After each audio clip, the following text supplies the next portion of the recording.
Thank you. And I'm going to actually be speaking on behalf of Dr. Ron Waxman, who had a last-moment conflict on the role of a brand new class of drugs, PCSK9. There was a trial which has recently been reported at the ACC called the GLAGOV trial. And the background of this was that intravascular ultrasound trials have studied the effect of statins on coronary atherosclerosis and demonstrated previously a linear relationship between achieved LDL levels and reduction in atheroma burden. We now have monoclonal antibodies against PCSK9 protein, which dramatically lower LDL cholesterol, either alone or in combination with statins. And so the idea was, did more aggressive control of LDL result in better outcomes? So let's understand the basic physiology. Typically, we have LDL receptors on our livers. These bind LDL particles, internalize them into the liver. There's lysosomal degradation of the LDL, and then the receptor returns to the surface of the liver to repeat this process again and again. Now, our livers produce a protein called proprotein convertase subtilisin kexin 9. And when this binds to the LDL receptor still binds LDL particles, still internalizes it. There is still lysosomal degradation, but when bound by this protein, the LDL receptor is destroyed. So antibodies have been made which inhibit this binding, and therefore LDL receptors are not destroyed in this process. And these are called PCSK9 inhibitors, and they have widely been shown to really lower LDL cholesterol. So the objectives of GLAGOV were to test the hypothesis that LDL cholesterol lowering with a monthly subcutaneous injection of 420 milligrams of PCSK9 inhibitors for 78 weeks would result in a significantly greater change from baseline in percentage atheromatous volume and total atheromatous volume in this 78-week study. So these were fairly typical inclusion criteria, except I want to bring your attention to the middle part of this slide. This included patients with LDL cholesterol of equal to or greater than 80.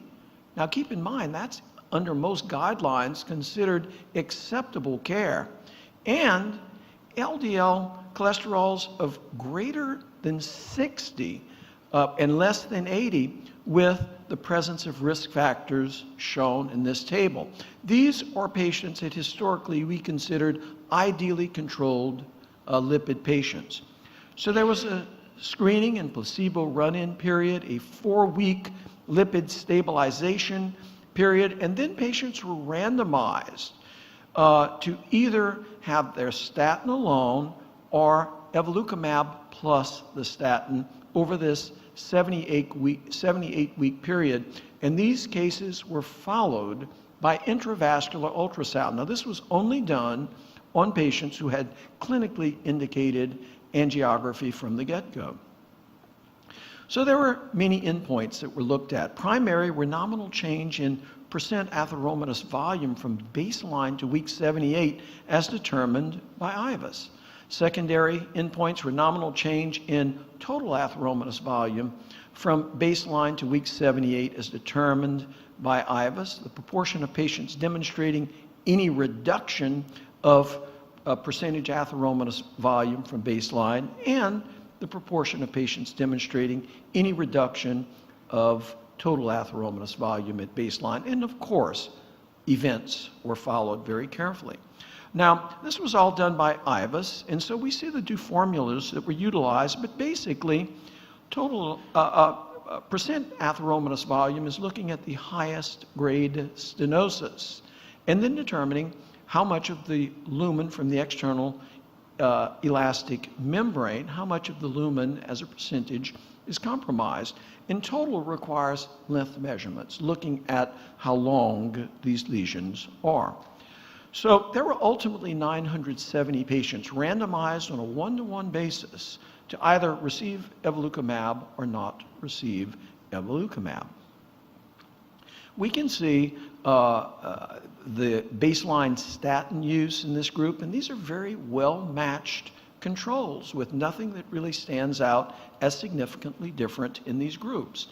And what we can see is on treatment, shown here in the dark blue, total cholesterol, there was a highly statistically significant difference. LDL cholesterol, a highly statistically significant.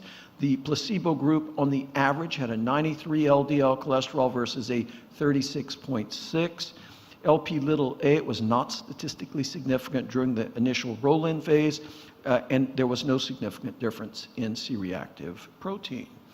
Other lipid parameters were also profoundly affected by the addition of evolocumab, and we can see here reductions in HDL, triglycerides, ApoA, ApoB, all of these known atherogenic particles. At least during the trial, there were no major differences in glucose, hemoglobin A1C, systolic blood pressure, or diastolic blood pressure. Now, if we look at the mean absolute change in low-density lipoprotein with statin monotherapy, there was really pretty good control by what we have historically used. An LDL cholesterol of 93, many would say is adequate control. But notice, in the group where evolocumab was added, there was a 59.8% or a 60% reduction in this LDL, and that gave us a mean LDL cholesterol of 36.6.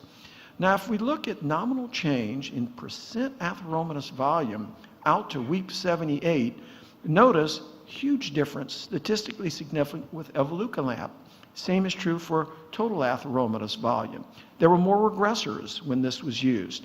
We can see every patient group looked at did better when PCSK9 inhibitors were utilized. And even patients who started off with an LDL cholesterol of less than 70, what we presently consider ideal, showed benefit. They had more regression. And you can see, in this case, LDL went from 70.6 down to 24. And we did this without any safety problems that were noted. And you can see the reasons for discontinuation. This has not yet been a long enough study to show outcome analysis. Other than that, there's some regression. But in statin-treated patients with symptomatic coronary disease, adding this achieved marked reduction of LDL down to 36.6. It produced regression in a huge percentage of these patients.